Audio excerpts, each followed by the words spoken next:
Hello everyone, I'm excited to be participating in Altenew's video hop for the April release. As usual, Altenew has another amazing release for you. At the top of my list is Bouquet of Poppies. Believe me when I tell you this is an absolutely gorgeous set of products. For my project, I've created a complete gift-giving set. A slimline trifold card, a gift tag, and even the wrapping paper. Let's begin by having a quick look at these products. The images on this stamp include the large poppy bouquet, 2 single poppies, and then some stems with some floral buds. There's even a couple of butterflies in there, and of course, lots of sentiments. This is a huge set, 8.5 by 11 inches. It allows for endless opportunities for creating.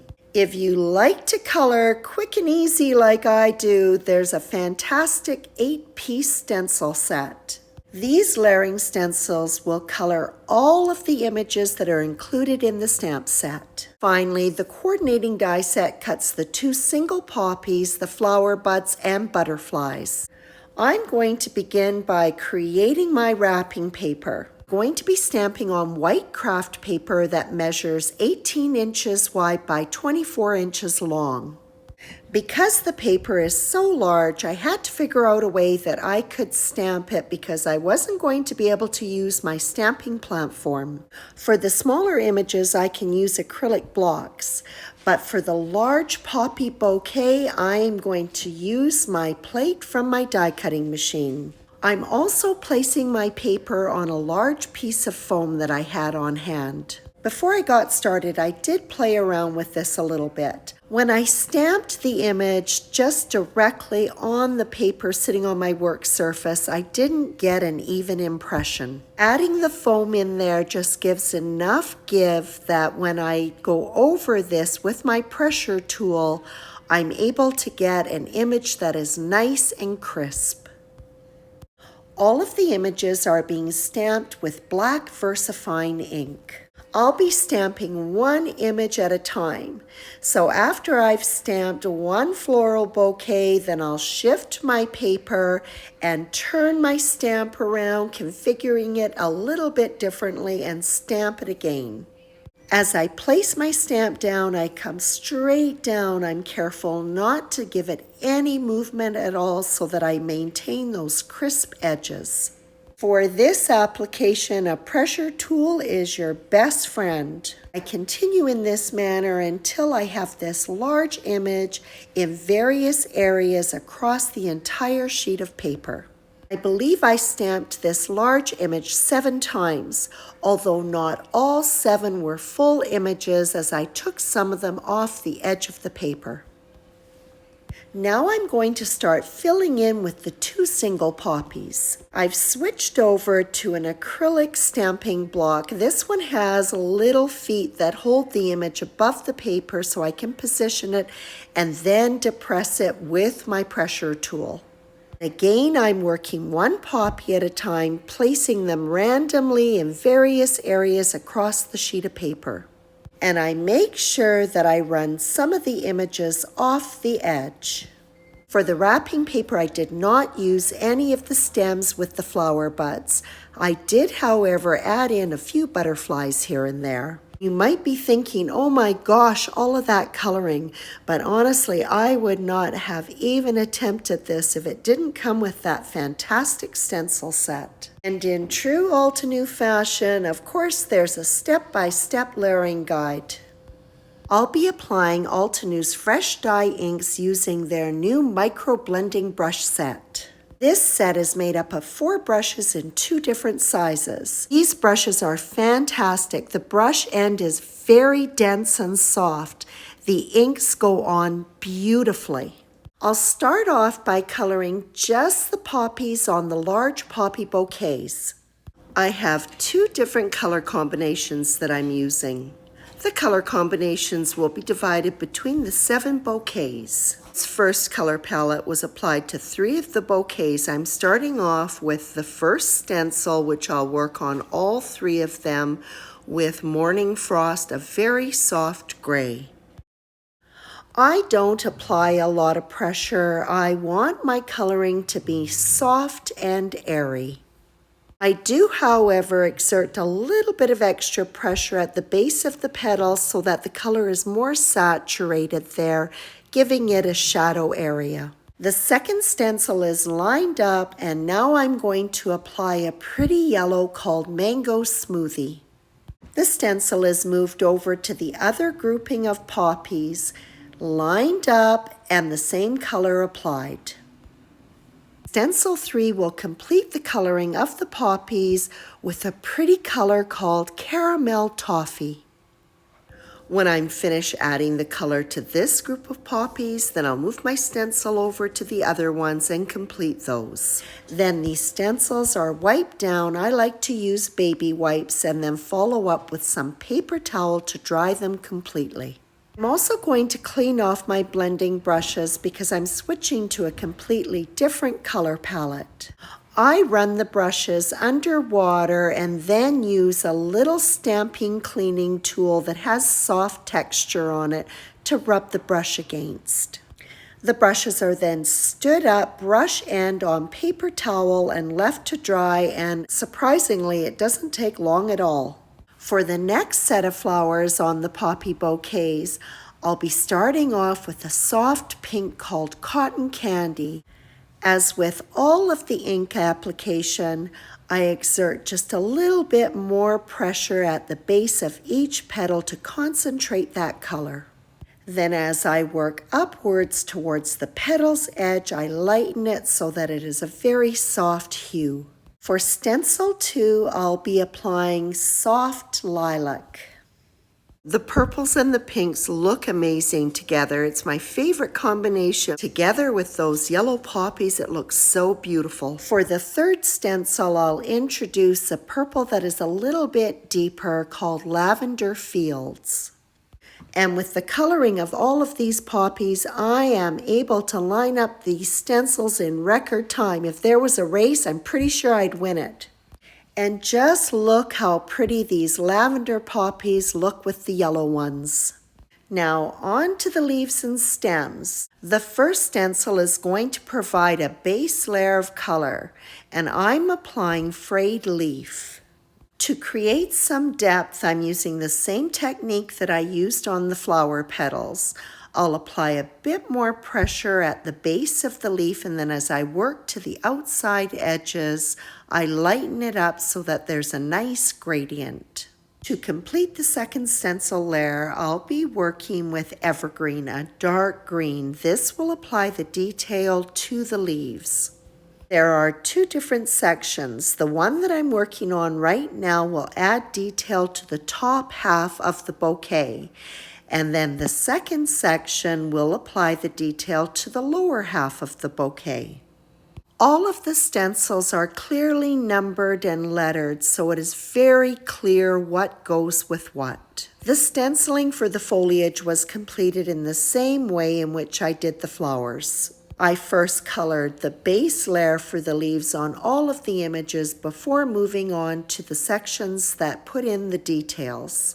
Whether you color your full image all at once or work on all of them at the same time like I did, it's really personal preference. Each bouquet is finished up with 2 leaves that are colored evening gray that are at the bottom of the bouquet, and there are 2 separate sections that need to be lined up for these leaves. Now to move on to the 2 styles of single poppies. For the first style of poppy, I used a combination of Buttercream, Warm Sunshine, and Peach Perfect. For the second poppy, I used a combination of Buttercream, Warm Sunshine, and Cotton Candy. The same colors of inks were used for the leaves. Frayed leaf for the base layer of color, and then the detail layer was done with the dark evergreen. And the coloring on the wrapping paper was completed with the butterflies using Lavender Fields. For both the trifold slimline card and the tag, the images were stamped on white cardstock, and I did the very same coloring combination for the single poppies and the poppy bouquet. This is a large image, and I'm going to be cutting this into 2 panels. One will sit on the card front and the other on one of the inside flaps on the trifold. The images were spattered very finely with tarnish brass distress stain using a fan brush. The large poppy bouquet image has been cut into 2 panels just for the purposes of getting the sentiments stamped on. Sentiments on both the card front and the one for the inside panel have been stamped with black VersaFine ink and then coated with clear embossing powder. I also stamped a couple of images and a final sentiment on the very inside panel of the trifold card. It was a little bit tricky to get it to lie flat enough to stamp, but I managed. Like the other 2 sentiments, these were coated with clear embossing powder and melted. And then I used the stencils to add a little bit of color. Now, because I had heat embossed right on my trifold card base, I had a little bit of warping, so I folded my panel back up and put it under some heavy weight to get it to lie completely flat. The trifold card base measures 10.5 inches wide and 8.5 inches tall.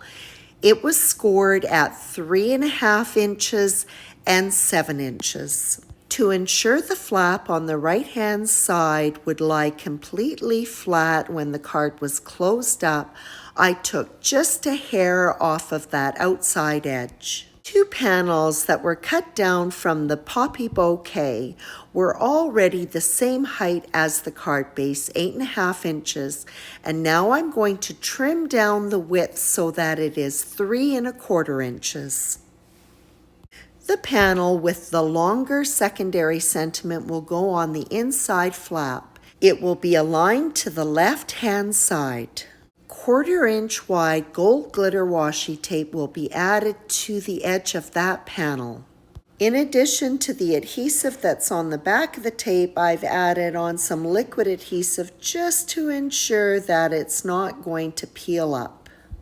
Because the panel width was trimmed down to 3.25 inches, that allowed for the double detail, both 1/4 inch wide of the gold glitter tape and then the white cardstock edge. Then the panel with the main sentiment was adhered to the front of the card, this time aligning it to the right-hand side. And the front of the card was finished off with that same edging detail, adding in the gold glitter washi tape. As the tape is placed, I'm making sure that I'm pushing it right up against the edge of that panel. That just about completes this slimline trifold card with its final measurements of 3.5 inches wide and 8.5 inches tall. And it couldn't be done completely without adding in some pretty gold sequins topped up with Nouveau Crystal Drops Morning Dew.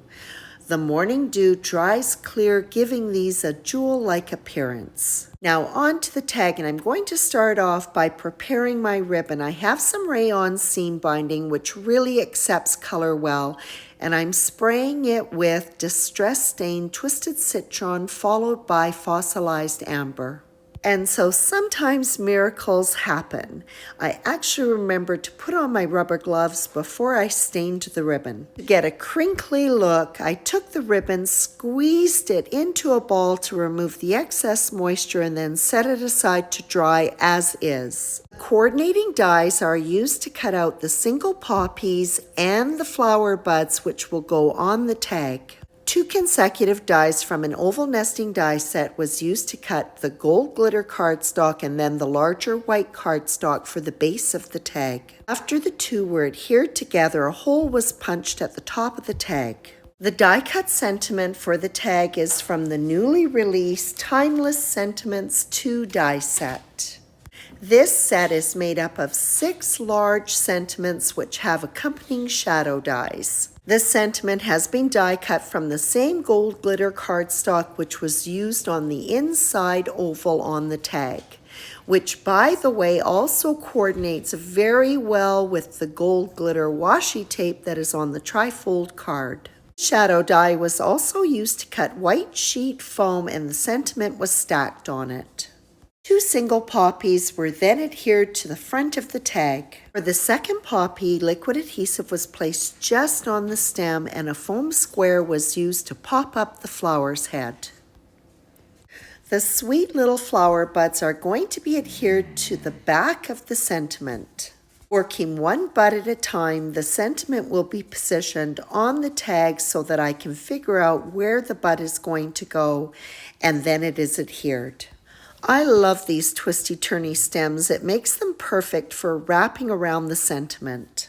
And with the buds arranged and adhered to the back of this foam-mounted sentiment, it can now be adhered to the tag.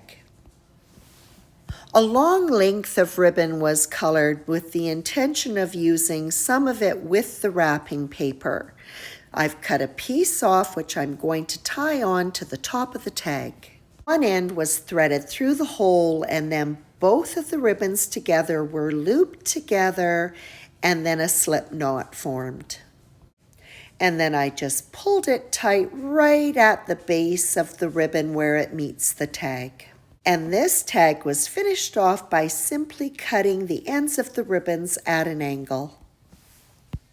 I hope you enjoyed this gift-giving project featuring Altenew's Bouquet of Poppies stamp set with its coordinating stencils and dies. This large and gorgeous stamp set with all of its images and sentiments really has endless possibilities.